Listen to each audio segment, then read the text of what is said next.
We are tested in many ways in our lives. Sometimes we will pass the test, and sometimes we will fail the test. It is in our failures that those around us might also be tested. In my selection today, the narrator and his classmates are finding themselves being tested by a very intimidating teacher, The Chocolate War by Robert Cormier. Brother Leon was getting ready to put on his show. Jerry knew the symptoms. All of the guys knew them. First, he gave them a reading assignment, and then he paced up and down the aisles. He had a blackboard pointer always poised in his hand. He'd use the tip to push around a book on a desk or to flick a kid's necktie. One day, the pointer had rested on Jerry's head, and it passed on. Jerry shivered unaccountably, as if he had just escaped some terrible fate. Enough of this crap! That was Brother Leon, always trying to shock, using words like crap and bull, and slipping in a few dams and hells once in a while. And everyone looked up now as that word crap echoed through the room. 10 minutes left, enough time for him to perform, enough time for Leon to play one of his little games. Bailey, Leon said. Yes, Brother Leon. Leon would pick Bailey. One of the weak kids, but a high honor student. He was shy and introverted. He was always reading, and his eyes were red-rimmed behind his glasses.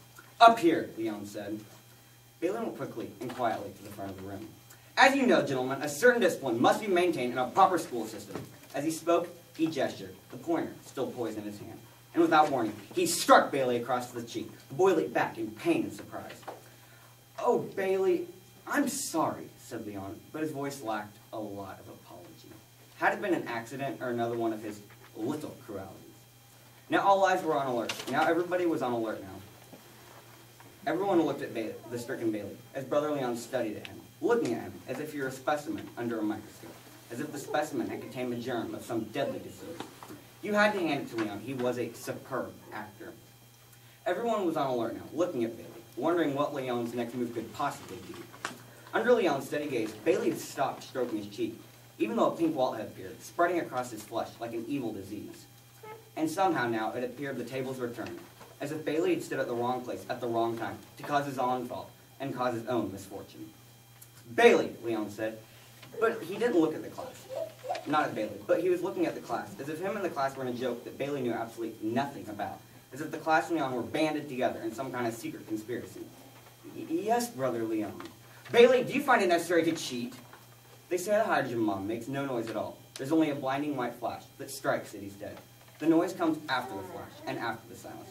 That's the kind of silence that blazed through the classroom right now. Bailey stood speechless. His mouth was an open wound. Is silence an admission of guilt, Bailey? Bailey shook his head frantically, and Jerry felt his own head shaking, joining Bailey in silent denial. Well, Bailey, what are we going to do with you? Turning towards the class again, buddies with him and the class against the cheat. I don't cheat, Brother Leon. But look at your evidence, Bailey. All those marked A's. Every test, every paper, every homework assignment. Only a genius is capable of that sort of performance, Bailey. You claim to be a genius, Bailey. I'll admit you sure look like one. That wild hair, your pointed chin, your red-rimmed eyes behind your glasses. Leon leaned towards the class now, tossing his own chin, awaiting the approval of laughter. Everything in his manner suggested the response to laughter, and it came. The class laughed. Well, Bailey, I don't cheat, Brother Leon. Then how do you account for all those A's? I don't know. Brother Leon whirled around again. Are you perfect, Bailey? All those A's? That implies perfection. Only God is perfect. You claim to be God, Bailey. Cut it out, Brother Leon. Cut it out, Jerry cried silently. The other alternative, Bailey, is that you're not perfect. You know you're not. I don't think you consider anything so sacrilegious. That's right, Brother Leon. Which leaves us with only one conclusion, Leon said. His voice was bright with triumph, as if he had just made an important discovery. You cheat. At that moment, Jerry hated Brother Leon. He could taste the hate in his stomach. It was acid, foul, and burning. You're a cheat, Bailey, and a liar. His words were like whips. You rat, Jerry thought, you bastard. A voice boomed from the rear of the classroom. Oh, let the kid alone. Leon whirled around. Who said that? The bell rang, ending the period. Feet scuffled as the boys pushed back their chairs, preparing to leave, to get out of this terrible place. Wait a minute, no one moves. You poor fools, you idiots. You knew he was the best one in here and the bravest of them all. He placed his hand on Bailey's shoulder. Gregory Bailey, that's who. He denied cheating. He stood up to my accusations. He stood his ground. But you gentlemen allowed yourselves to sit there and enjoy yourselves. And those who didn't enjoy yourselves allowed it to happen. And you allowed me to proceed. You allowed me to turn this classroom into Nazi Germany for only a few moments. Yes, somebody did finally protest. A feeble protest. Too little, too late. You did well, Bailey, and I'm proud of you. You passed the biggest test of all. You were true to yourself. Your classmates out there, they're the real cheaters. They cheated you, they doubted you, and I never did.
How many times a day do you check your email or smartphone for text, messages, or status updates in a day?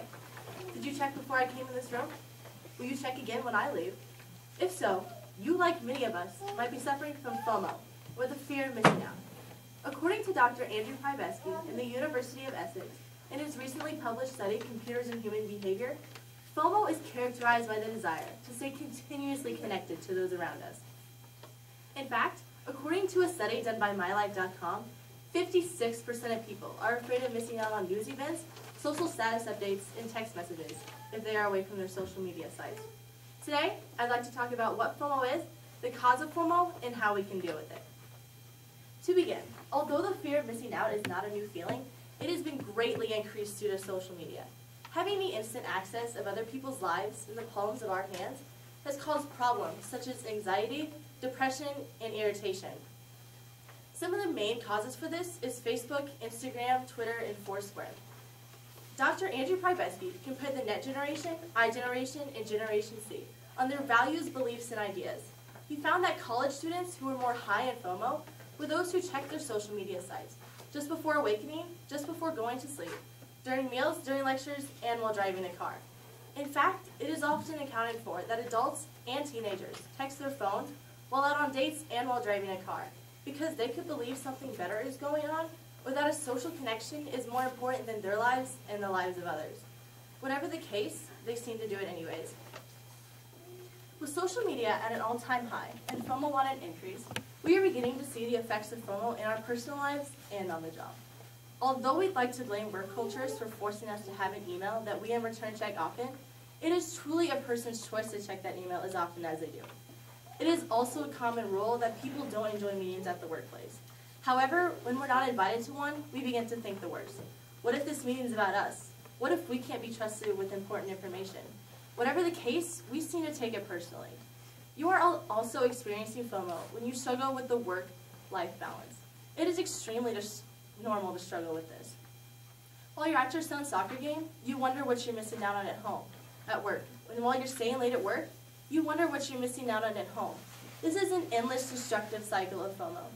As Christy Hedges says in the March 2014 edition of Forbes Women, the work is infinite, but our time is finite. If we spend all of our time worrying, we miss out on everything. We also experience FOMO in our personal lives. Facebook is the main predictor in both positive and negative ways when it comes to depression. On the positive side, having more Facebook friends and talking more on the telephone predicted less symptoms of depression. However, on the negative side, having more Facebook friends and doing more impression management by posting comments, photos, or status updates led to disorders such as narcissistic personality disorder, compulsive disorder, antisocial personality disorder, and mania. There are a few steps you can take to truly get over FOMO. It is important that you realize what you want to do and prioritize. BYU student Melissa Tingy says, "There are so many cool opportunities at BYU, but I overload myself every semester. Students like Melissa take part in everything and lose out on what they truly want to do.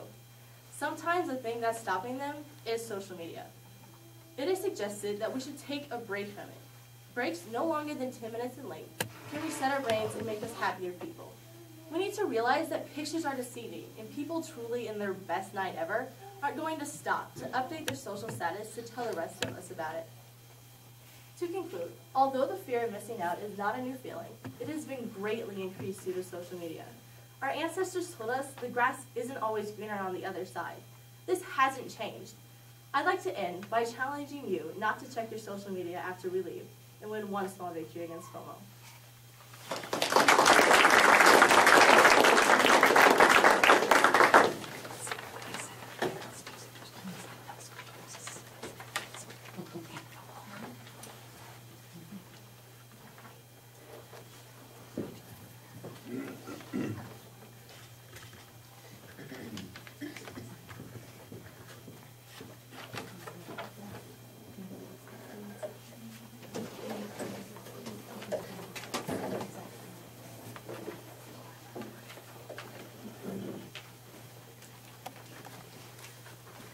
Boys, they're so hard to understand.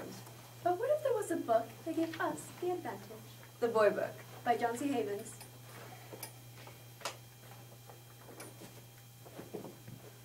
I can't believe this is real. Me neither. My sister gave it to me and told me to share it with my best friend. But we can't tell anyone about it. Do you understand? I promise.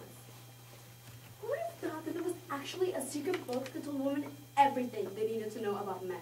I know, just look at the cover. The Boy Book. This is so cool. Now I know why they say girls mature faster than boys. It's because of this book. Definitely. Let's read it. Oh, look, here's a good section. Phrases you have to use when turning down a guy for a date.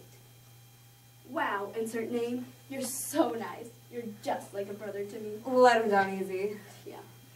I'd love to go on a date with you, insert name. But I'm hoping to get this call from a guy I like. Who? Not to settle? What effective. Hey, look at this one. It's bolded and underlined. And it says something too. Use only in extreme circumstances. I like you. As a friend. It says, for maximum benefit, pausing between I like you and as a friend to lead the boy on. Ooh. I love this book. Me too. Let's keep going. Oh, look. The book recommends doing some exercises for practice. Like homework? I don't do homework. It's in the book. Just exercise. Nothing too much. Oh, here. Playing hard to get. Do you want to be the boy or the girl? I'll be the boy. Okay. What up, Julie? You want to go on a date with me? As said. But Valerie Van Putten said in gym class that you liked me. Your dream. But Talk to the hand, not the face. that was great. I felt like an idiot. Okay, this was called, you know he's trying to ask you out, but you let him stammer on and on just for the fun of it. Kind of cruel. I'll be the giddy type. Are you talking to me? I yes. can't hear you. I What's your point? I was getting to that. You see, I really like you, and I thought that maybe we could. After you let him stammer for as long as possible, try and embarrass him as well. Okay. Are you asking me out? Yes? Sorry, geek boy. I like you. As a friend. Ah! That was great. It felt good. That cruel sort of way. Well, girls do have it harder than guys. We have to wait until they ask us out, and if we don't like the guy, we have to feel guilty for saying no. I know, right? No, we don't. Don't feel guilty for saying no. I love this book. Me too. Let's keep going. Body language is essential with a guy. Let him know how you feel with a look or a touch. Oh, I want to try that. All right, I'll look at you and you tell me what signal you think I'm sending. Okay. Want to have my baby? Last year at the Jerry Springer show? Try again. All right, how's this? Much better. Coy, flirtatious, and subtle. Do you want to try the touch thing? Okay. You tell a joke, and I pretend I like you. All right, I know just the one. Okay. What'd the snail say while riding the turtle's back? I don't know. What? Whoopee! That's so funny. You're so funny. Putting down their chuckles.